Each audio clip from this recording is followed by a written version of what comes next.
출애굽기의 메시지의 핵심은 세상이 하나님이 누구인지를 알게 하는 것입니다.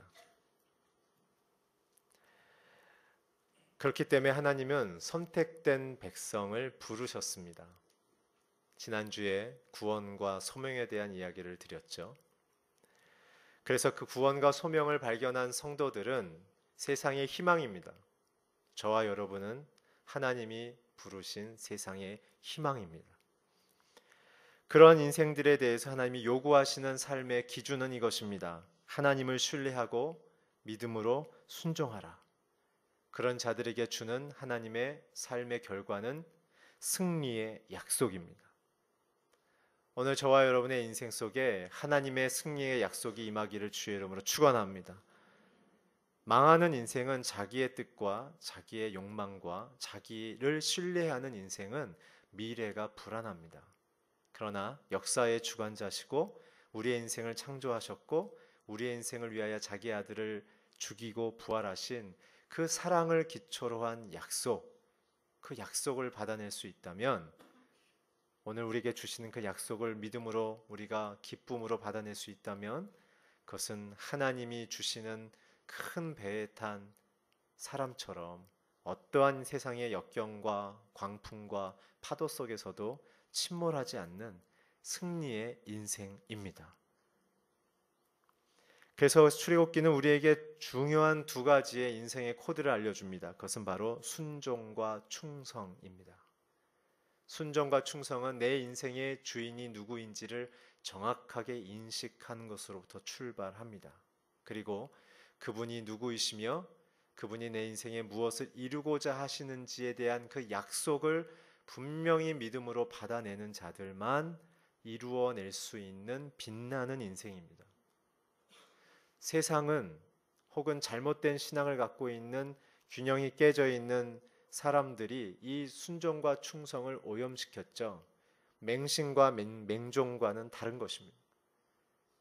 맹신과 맹종은 인격이 빠져 있고 균형을 잃어버린 상태이지만 순종과 충성은 인격과 상식과 균형을 다 이루면서도 영광스러운 하나님의 그 사랑을 드러내므로 세상이 감동하며 존경하게 만드는 것이죠. 그것이 바로 손양원 목사님의 삶의 모습이었던 것입니다.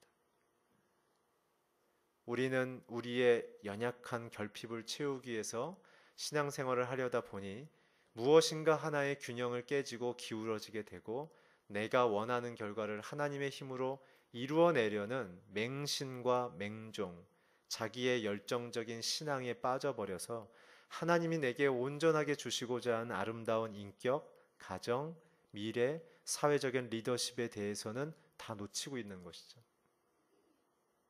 오늘 세상의 참된 주인이신 하나님을 만남을 통해서 저와 여러분의 인격과 가정이 하나님의 세상을 바꿀 수 있는 놀라운 능력의 영향력을 소유하기를 주의 이름으로 축원합니다. 우리 본문 5장 22절 23절 함께 읽겠습니다. 시작. 모세가 여호와께 돌아와서 말했습니다. 여호와여, 왜 이 백성이 학대를 당하게 하셨습니까? 하필 저를 보내셨습니까? 제가 바로에게 가서 주의 이름으로 말한 이후로 바로가 오히려 이 백성들을 공경에 빠뜨렸습니다. 구하여 주지 않고 계십니다. 오늘 모세는 두 가지 얘기를 합니다. 하나님, 내가 그 약속을 알고 그것을 순종했는데 왜 결과가 좋지 않습니까? 라는 이야기와 두 번째, 하나님께서 그 일을 왜 허락하셨습니까? 바로의 악한 말들, 하나님께서 모세를 통하여 내 백성을 예배하러 풀어주어라고 얘기했던 그 명령을 어렵게 순종했더니 바로는 더 악해지고 더 성과 분노를 내기 시작했다는 것이죠. 모세는 그 바로의 잘못된 성품마저도 하나님의 뜻으로 이해하고 받아들였다는 사실입니다. 이것이 하나님의 능력의 승리를 경험할 수 있는 성도의 기도의 태도입니다. 악하고 힘든 상황일지라도 선하신 하나님께서 무슨 일을 내게 이루고자 하시는지를 묻는 태도, 그것이 바로 모세를 통하여 우리에게 주시는 하나님의 메시지이죠. 그렇다면 바로는 왜 강팍해졌습니까? 모세의 그 얘기를 듣고 출애굽기 5장 17절에 보면 바로는 이렇게 반응합니다. 이 사람들이 시간이 남아 돌아서 쓸데없는 생각을 하는구나. 전문 용어로는 쓰잘데기 없는 생각이라고 합니다. 너희들이 배가 부르고 편안해졌구나. 그러니까 엉뚱한 이야기 시작하는구나 라고 얘기하는 것이죠. 바로의 마음속에 있는 이야기는 무엇이냐면 하나님보다 내가 더 큰 사람인데 너희가 감히 나를 무시해? 이런 얘기입니다. 전문 용어로는 자존심이라고 얘기하죠. 오늘 저와 여러분이 하나님의 은혜의 그릇을 깨트리고 잃어버리는 그 본질은 하나님보다 나를 높이 생각하는 그 태도이기 때문에 그렇습니다. 하나님은 우리에게 오늘도 말씀하고 계십니다. 저와 여러분이 오늘 말씀하고 계시는데 우리가 듣지 못하는 이유는 하나님의 음성보다 내 자존심이 커서 내 뜻과 내 계획과 내 판단이 하나님보다 더 확실하다고 믿는 그 자기 우상주의라는 것이죠.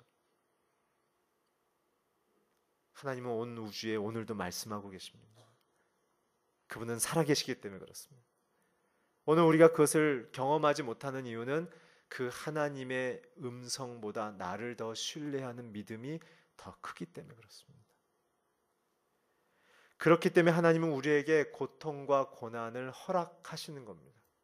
너의 그 높아진 마음으로 한 결정의 결과가 어떤 것인지를 보아라 라고 얘기하는 것이죠. 그러면서 우리의 딱 뒤에 허리를 딱 잡고 계시는 거예요. 쓰러지지 않게. 그래서 우리의 성도들은 고난 속에서 우리의 무능함을 발견하는 것입니다. 내 결정, 내 의도, 내 계획이 허망한 것이구나. 그것이 하나님의 약속에 순종함을 과정일지라도 내가 예측하고 기대했던 결과가 안 올 때 역시 동일하게 우리는 불안하고 두려워지는 것, 그건 마찬가지로 우리의 무능함을 하나님께서 깨닫게 하시려는 것입니다. 하나님이 주신 약속마저도 내 힘으로 이룰 수 있는 것이 아니라 하나님을 온전히 순종함을 통하여 너희가 내 하나님께로부터 받아낼 수 있는 것이지 너희들이 열심을 해서 이룰 수 있는 게 아니야 라는 걸 가르쳐 주려는 것이죠. 그래서 우리의 태도는 무엇입니까? 우리의 육적자를 계속 죽여가는 일을 해야 됩니다. 우리 안에 일어나는 욕망, 우리 안에 일어나는 경험과 판단, 그것은 참고 자료일 뿐이지 진짜 정답은 하나님의 약속입니다. 그것을 안 듣고 안 따르며 사는 자들은 여전히 예배하고 있지만 늘 마음이 공허하죠. 늘 마음이 목마릅니다. 늘 마음이 불안합니다. 예배하고 있는데 우리가 왜 불안합니까? 하나님의 약속 없이 내 계획과 뜻을 하나님께 관철시키려고 하기 때문에 그렇죠. 오늘 사랑하는 성도 여러분, 저와 여러분에게 하나님이 주신 복은 나는 너희를 책임지겠다라는 그 임마누엘 하나님 그 약속입니다. 오늘 그래서 우리가 용기를 내서 해야 될 것은 그 음성을 듣기로 결정하는 것입니다. 그래서 성도들은 무엇을 구해야 합니까? 하나님의 도우심을 구해야 합니다. 내 인생을 만드신 창조주 하나님, 내 인생과 대한민국과 열방과 온 우주의 이 자연 법칙과 만물의 생사화복을 결정하시는 그 통치자 하나님을 고백할 때 우리의 인생엔 참된 평화가 임합니다. 내 인생을 스스로 결정하려고 할 때 우리는 내 실력에 초과한 인생의 책임을 얻기에 우리는 고통하기 시작하는 것입니다. 왜 우리가 고통스럽습니까? 내가 할 수 없는 영역을 책임지기 시작했기 때문에 고통스러운 거예요. 풀 수 있는 문제 받으면 얼마나 행복해요. 할렐루야.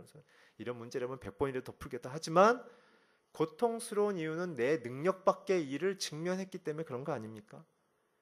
오늘 그럴 때 하나 외칩니다. 내가 너의 여호와다. 내가 너를 도우는 도움이다. 오늘 이 음성을 들으며 여러분들의 또 저의 마음에 그 주도권과 결정권을 하나님께 옮기는 축복의 인생이 되기를 주의 이름으로 축원합니다. 그래서 우리는 우리의 인식을 바꿔야 합니다. 하나님의 계획과 뜻이 내 인생의 가장 고귀함을 고백해야 됩니다. 그것이 내 인생을 살릴 거라는 믿음을 발견하셔야 합니다. 세상 앞에는 그래서 우리는 약자와 같다는 것을 확인하셔야 됩니다. 왜냐하면 세상은 하나님을 경외하지 않기 때문에, 인정하지 않기 때문에 우리가 그런 마음으로 쓰면 우리는 작은 자처럼 보이죠. 우리가 구원과 기쁨을 받았다고 하지만 늘 불안하게 만드는 세상 앞에서 마음이 흔들리는 이유는 바로 아직 내 마음이 하나님의 그 뜻 앞에 온전히 맡겨지지 않았기 때문에 그런 것입니다. 요한복음 15장 18절 19절을 자막을 통해 읽겠습니다. 시작. 세상이 너희를 미워하면 너희보다 먼저 나를 미워한 줄 알라. 너희가 세상에 속하였다면 세상이 자기 것을 사랑하는 것이나 너희는 세상에 속한 자가 아니요 도리어 내가 너희를 세상에서 택하였기 때문에 세상이 너희를 미워하느니라. 예수님 분명히 얘기하셨습니다. 성도란 세상에서 미움을 받을 수밖에 없다. 왜냐하면 세상이 예수님을 미워하기 때문에 그렇다. 너희가 내 제자고 내 자녀라면 세상은 당연히 너희를 미워할 수밖에 없다. 두려워하지 말라. 내가 세상을 이겼노라. 오늘 우리의 라이프스타일과 우선순위는 탐욕과 자기 우상주의와 다른 사람의 아픔을 돌보지 않는 미움과 질투와 정욕에 기초한 세상과 다른 희생과 섬김과 나눔과 사랑이라는 다른 인생의 메커니즘을 갖고 살도록 주님 우리에게 요청했기 때문에 세상과 우리가 만나는 순간 마찰열이 나올 수밖에 없다는 얘기예요. 그걸 견디라는 거예요. 그 마찰열 때문에 우리 안에 있는 뾰족뾰족한 잘못된 성품이 잘 갈아져서 우리도 훈련받게 된다, 그 얘기예요. 갈라디아서 5장 16절 17절을 또 한번 읽겠습니다. 시작. 내가 이르노니 너희는 성령을 따라 행하라. 그리하면 육체의 욕심을 이루지 아니하리라. 육체의 소욕은 성령을 거스르고 성령은 육체를 거스리나니 이 둘이 서로 대적함으로 너희가 원하는 것지 못하게 하려 함이라. 그럼 이러한 세상 속에 우리가 살 수 있는 인생의 보증과 그 힘은 여기서 나오는가? 방금 읽은 바로 갈라디아서 5장 16절 17절에 나온 것처럼 성령을 의지하며 성령을 따라 사는 인생일 때 우리는 세상을 승리한다는 것입니다. 이것이 성도의 마땅한 삶입니다.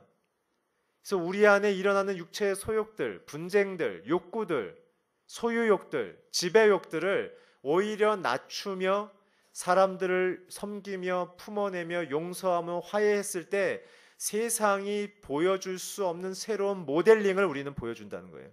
그래서 존경받는다는 거예요. 세상은 힘으로 경쟁해야 찍소리 못하는 거지 그건 존경하는 게 아니에요. 그건 언젠가 그 사람이 힘이 생기면 나를 또 잡아먹습니다. 그러한 세상에서는 희망을 보여줄 수 없다는 얘기예요.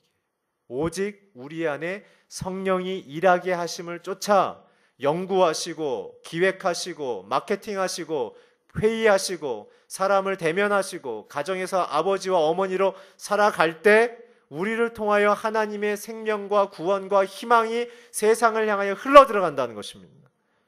용기를 내십시오. 제가 믿지 않는 사람들을 만나서 얘기를 해보면 다들 얘기하는 것은 예수님 같은 사람은 정말 좋다는 거예요. 그런데 교회는 싫다는 거예요. 예수님의 가르침대로 왜 교인들은 안 사느냐는 거예요. 그래서 제가 뭐라고 그럴게요? 미안하다고 그랬어요.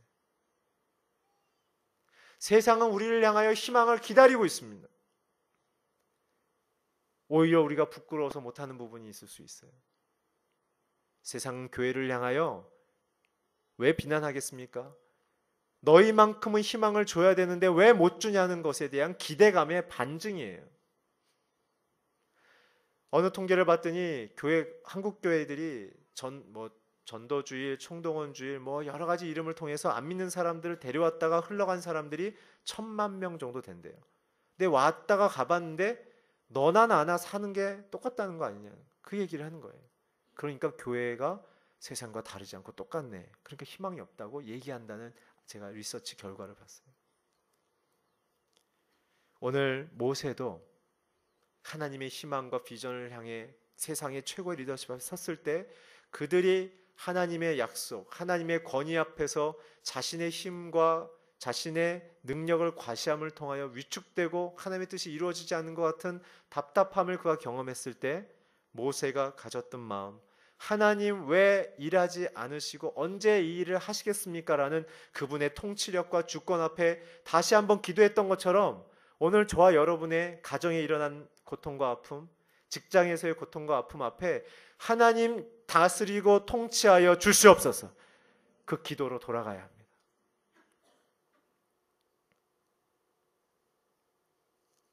그래서 우리는 세상과 다른 가치관을 구해야 하고 하나님의 가치관을 구해야 되죠.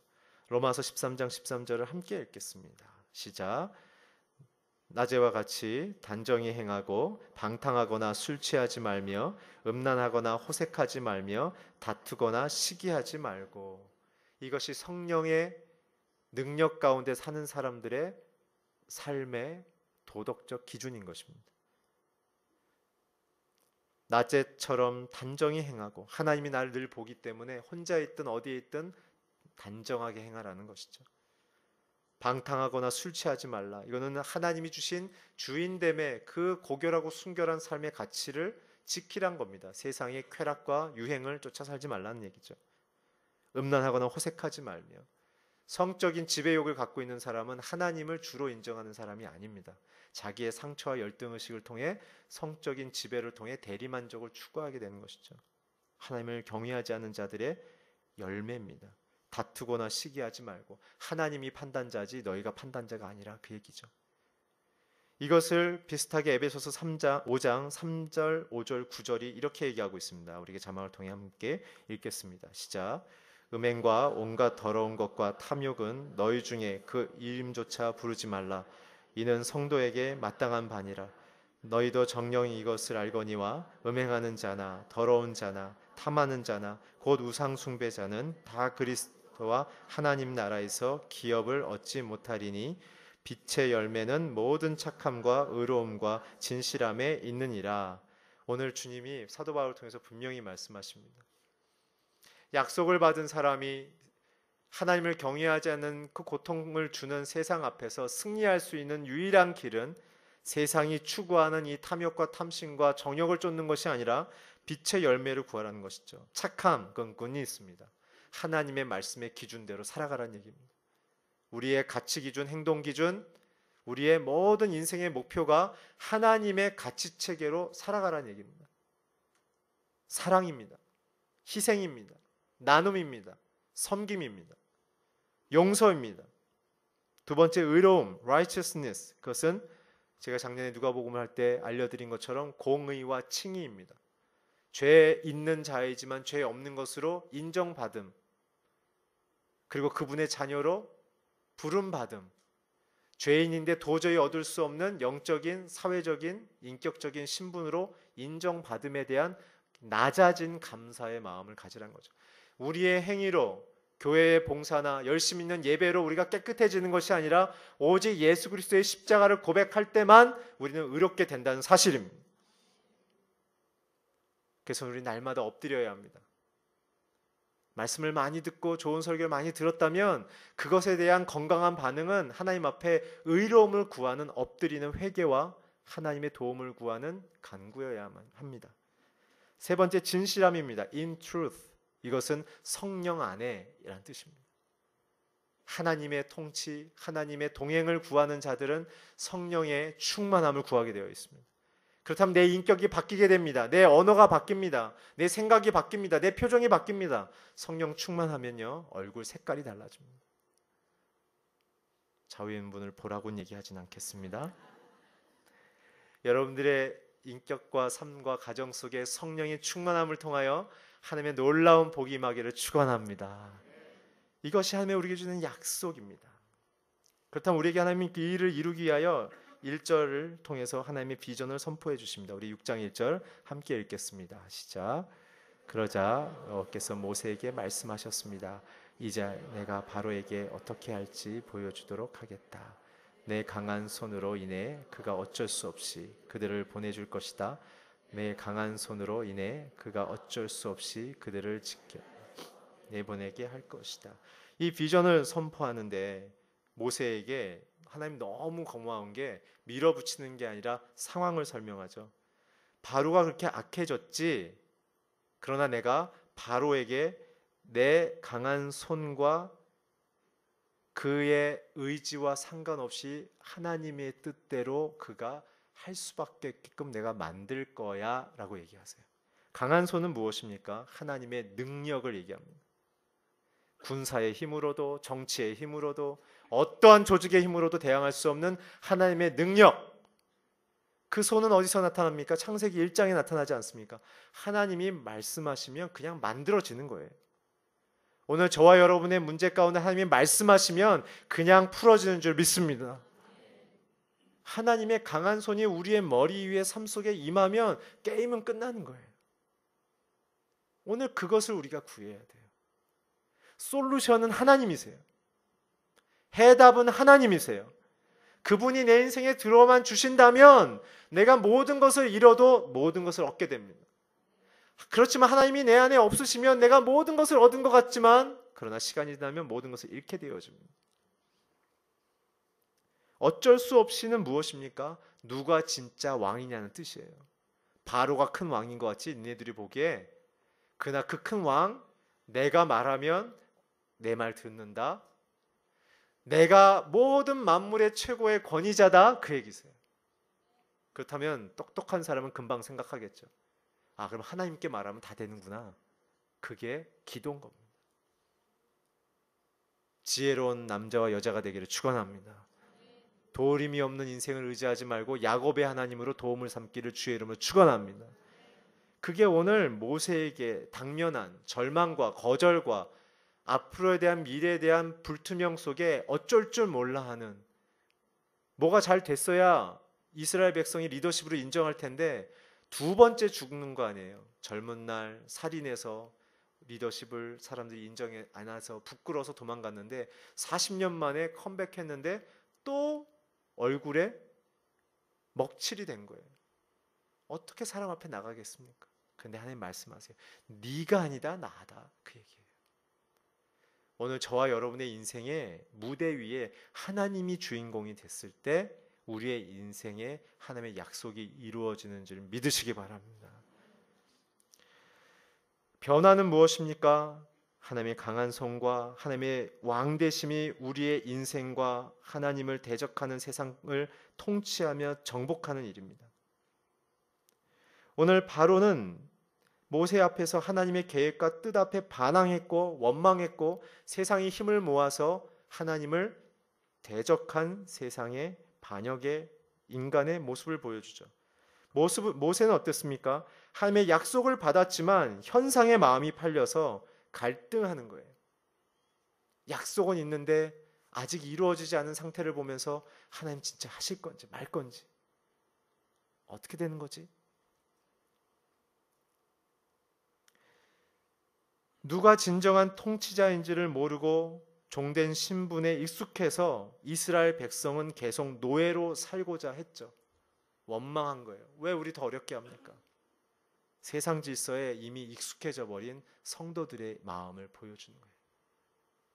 마치 모세가 약속을 받았을 때 초라한 목동으로 40년 동안 광야에서 고독하고 우울증 속에 산 것을 떠나지 않으려고 하나님과 6번의 대화를 통해 씨름했던 것처럼 오늘 이스라엘 백성도 자기의 처지 앞에 그냥 젖어버려서 하나님의 약속이 들림에도 불구하고 마음을 움직이지 못하는 거예요. 저는 대전 성도님들 마음속에 하나님의 말씀이 들릴 때 내가 여기 있습니다 하고 뛰어나가는 살아있는 생명을 얻을 수 있는 인생이 되기를 주의 이름으로 축원합니다. 들리면 뛰어야 돼요. 자기를 자꾸 묵상하면 안 돼요. 나를 묵상하면 절망할 뿐이에요.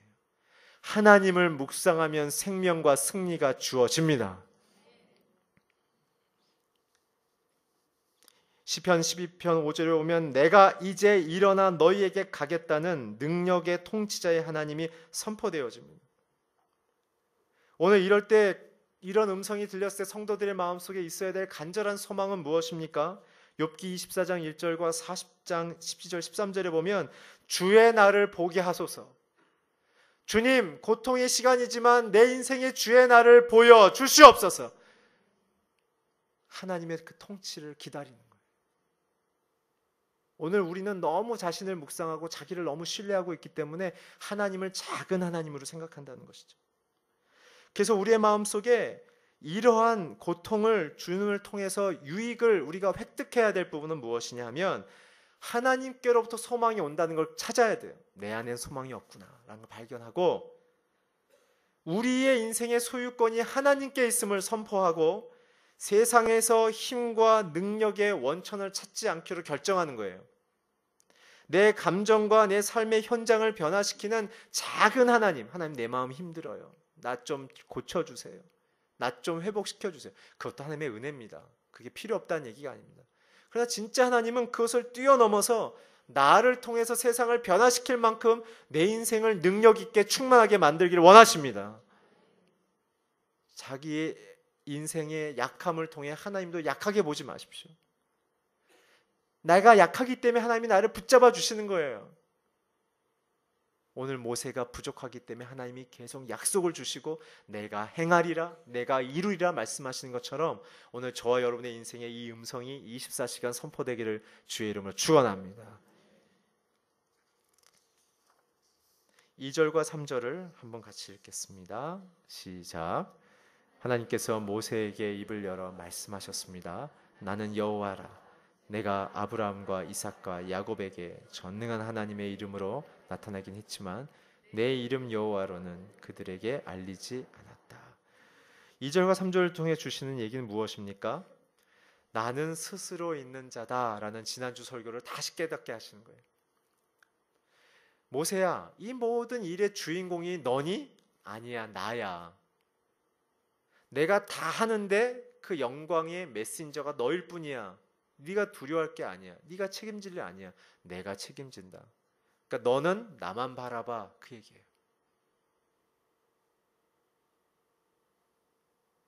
스스로 있는 자를 제가 뭐라고 해석해 드렸습니까? 모든 역사와 모든 존재와 모든 시간 속의 주인은 하나님이시다. 나는 모든 걸 만들었고 모든 것을 유지하며 모든 것을 통치하고 있다. 이게 스스로 있는 자라는 내용이에요. 오늘 저와 여러분의 심장이 뛰는 거, 우리의 근육이 제대로 움직이는 거, 자율신경과 부교감신경이 충돌하지 않고 제대로 움직이는 거, 하나님의 은혜이자 허락이신 거예요. 여러분들이 하고 계신 줄 아셨어요? 대단한 믿음이시네요. 그래서 너는 내 이름만으로 위안을 삼아라는 메시지인 거예요. 너의 인생의 위안은 나지 네 인생의 소유하고 있는 소유물이 아니다. 그거 누가 줬냐? 내가 줬다. 그 얘기 하시는 거예요. 그래서 선조들에게 보여줬던 그 모든 약속이 그리고 그들에게 지켜주기 위해서 했던 모든 나의 역사의 개입이 너에게도 이루어질 것이고 네 후손들에게도 이루어질 거야. 두려워하지 마. 너는 내 얼굴만 구해 라는 말씀인 거예요. 오늘 저와 여러분의 인생 속에 당면하고 있는 모든 문제 속에 우리는 이 마음으로 돌아가야 합니다. 하나님이 내 인생의 통치자 되십니다. 하나님 내 인생의 해결자 되십니다. 내 인생의 감정과 가정의 문제뿐만 아니라 나를 통하여 세상을 변화시키며 대전을 변화시키며 열방을 변화시키기 위해 오늘 나를 부르신 것을 오늘 믿음으로 고백하시기를 축원합니다. 그 위대한 하나님을 우리는 붙잡아야 합니다. 그래서 하나님은 변함없으시고 신실하시고 영원하다는 그 성품이 여기에서 나오는 것입니다. 뿐만 아니라 그 크신 하나님이 너와 함께하겠다. 임마누엘 되어주신다. 출애굽기의 대선언인 임마누엘 하나님이 오늘 또다시 고백되며 선포되어집니다. 오늘 이 약속의 핵심은 무엇입니까? 너희가 부족해도, 너희가 나를 반역해도, 너희가 나를 찾지 않아도 나는 너희를 용서하며 자비를 베풀며 나는 끝까지 너희들의 인생을 책임지는 여호와다 라는 약속입니다. 세상에 어떤 사람이 우리에게 이런 약속과 이런 충성을 보이겠습니까? 이런 돌봄을 주겠습니까? 오늘 하나님만이 우리를 진정 사랑하는 유일한 존재임을 오늘 깨달으시기를 축원합니다. 그분께로만 숨으십시오. 그분의 도움을 구하십시오. 그분의 임재를 사모하십시오. 4절과 6절을 함께 읽겠습니다. 시작.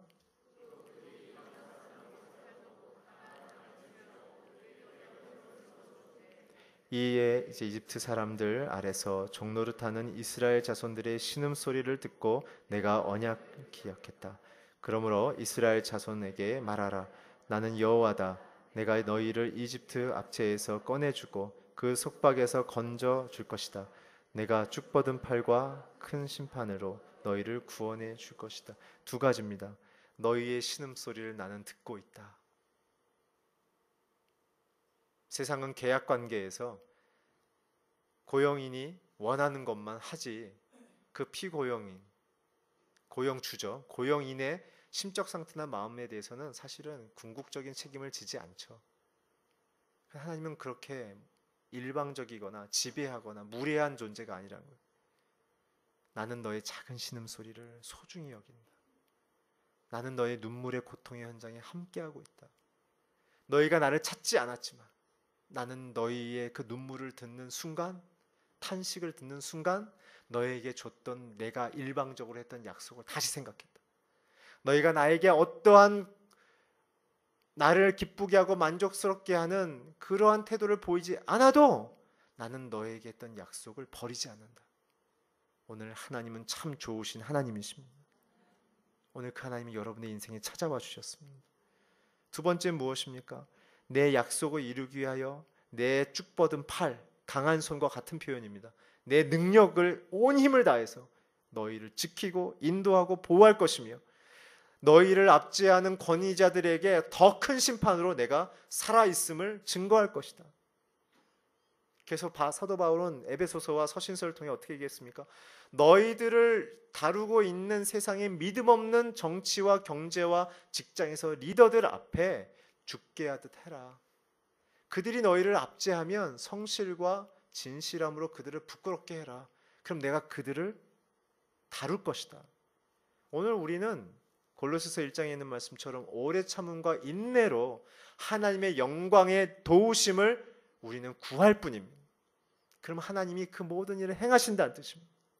우리의 오늘 문제는 내 인생을 내가 결정하고 내 인생을 내가 완성하려고 하기 때문에 우리의 인생은 점점 엉키는 겁니다. 오늘 하나님 앞에 무릎 꿇고 주의 도우심을 받는 저와 여러분이 되기를 주의 이름으로 축원합니다.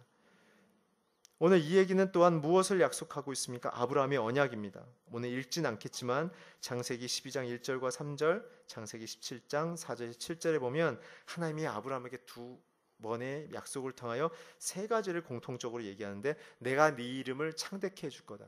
왜요? 하나님을 경외하면 경외할수록 그 사람을 하나님은 세상 가운데 높이 들기 원하십니다. 믿음 없는 사람은 하나님을 볼 수 없기 때문에 사람을 보잖아요. 그러니까 그 사람들 중에 하나님을 경외하고 하나님의 뜻을 이루기를 소망하는 자들을 세상의 리더십으로 하나님 자꾸 세우기 원하시는 거예요. 본인은 원하지 않지만 하나님 자꾸 높이는 거예요. 주목받게 하는 거예요. 그게 창대해야 되는 거예요. 근데 저와 여러분의 약점은 뭐예요? 내 스펙으로 높여지려는 거잖아요. 여러분 스펙이 높아질수록 경쟁자는 더 따라붙습니다. 경쟁자가 생길수록 우리는 기회를 잃어버려요. 우리는 거꾸로 예수님이 이 땅에 오셔서 하향적인 최상의 하나님이 하향적인 인생을 사시면서 약하고 낮은 곳으로 더 낮은 곳으로 내려갔을 때 사람들이 예수님을 주목하고 예수님 안에 있는 영광과 은혜와 진리를 보았던 것처럼 오늘 우리도 우리의 인생에 성실을 다하여 인생을 준비하지만 하나님의 도우심만을 구하고 엎드렸을 때 사람들은 우리 안에 있는 하나님의 은혜와 진리를 보게 된다는 사실입니다. 그래야만 저와 여러분의 자녀들이 세상에서 창대케 되는 것입니다. 두 번째 무엇입니까? 땅을 주겠다는 거예요. 이 땅은 투기의 대상의 땅이 아닙니다. 하나님의 사람들이 사역할 수 있는 터전을 얘기하는 것입니다. 영향력을 주고받을 수 있는 관계와 그 사회적인 환경을 이야기하는 것입니다.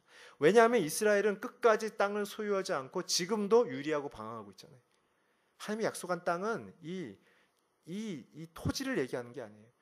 이 땅에서는 방황하지만 우리의 마음속에 영원한 하나님의 나라에 대한 소망을 두게 하기 위해서 이 땅에서 우리는 나그네처럼 살게 하는 거예요. 그게 당연한 줄 아세요. 세 번째 무엇입니까? 우리를 축복하는 자에게는 하나님이 축복하겠다는 거예요.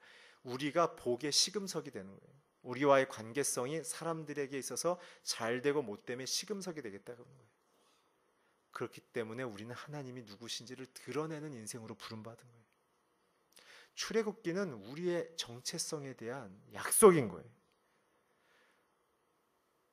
이스라엘 사람들이 노예로서 자기의 스펙을 얼마나 많이 준비했겠어요. 그 하루의 일당을 받으려면 얼마나 노련한 숙련자로 서 있어야만 했겠어요. 그게 전문가예요, 전문가. 도로 건축자, 수로 건축자, 농경 전문가, 사회 간접 자본을 만드는 모든 전문가들이 이스라엘 60만의 일이었거든요. 이들은 오늘날 전문가를 의미하는 거예요. 그 전문가로서 일했을 때 핵심은 뭐예요? 세상에 지배받는 거예요. 하나님이 잃어버렸기 때문에. 오늘 우리의 마음이 하나님께로 돌아가야 합니다. 그래서 세상의 본질은 악하고 착취라는 생각을 깨달음을 통하여 우리의 부르시는 인생이 소망이 하나님께로 있음을 알고 우리는 세상을 생존의 필드로 보는 게 아니라 생명을 전해야 될 대상으로 보는 거예요. 사랑의 대상으로 보는 거예요.